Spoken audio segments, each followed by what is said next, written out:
BJP को किसानों का विरोधी बताने वाली कांग्रेस के साथ तमाम विपक्षी पार्टियां खुद को किसानों का सबसे बड़ा हितैषी मान रही हैं। खुद सत्ताधारी बीजेपी किसानों का हमदर्द बताने में खुद को जुटी हुई है।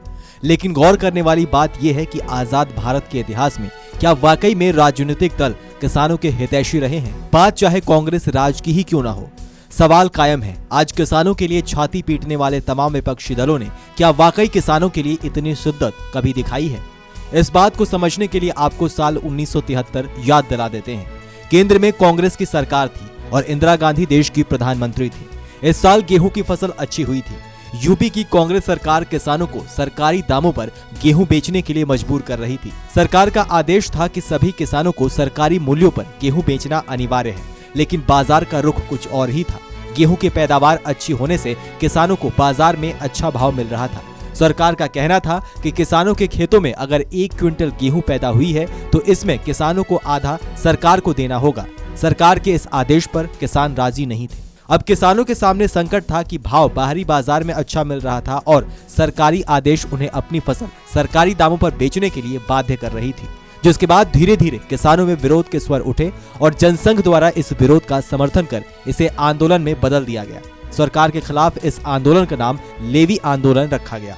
देश के सबसे बड़े सूबे उत्तर प्रदेश में गेहूं की लेवी किसान आंदोलन की अगुवाई की जिम्मेदारी अटल बिहारी वाजपेयी के हाथों में थी। ऐसे में अटल बिहारी वाजपेयी अपने साथ हजारों लोगों को लेकर सड़क पर उतर गए। कांग्रेस सरकार के खिलाफ हल्ला बोल दिया और आंदोलन ने विकराल रूप ले लिया। गेहूं की लेवी आंदोलन का नेतृत्व करते हुए अटल बिहारी वाजपेयी ने कहा था कि सरकार गरीब किसान मजदूरों को अपना अनाज बेचने के लिए मजबूर कर रही है। जनसंघ इसी मुद्दे को लेकर किसानों के साथ सुर में सुर मिलाकर सड़कों पर उतरी थी।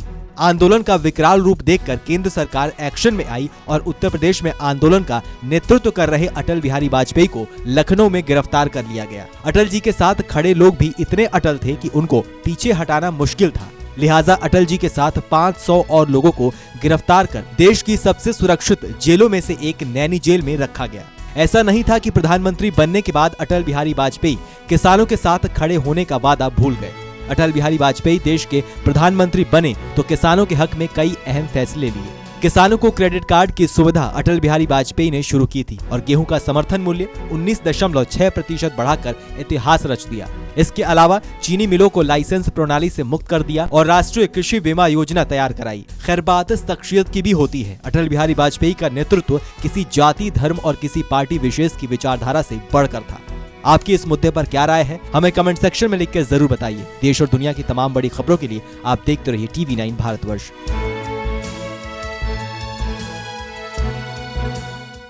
अड़ी सोमवार से शुक्रवार शाम 6 बजे सिर्फ TV9 भारतवर्ष पर।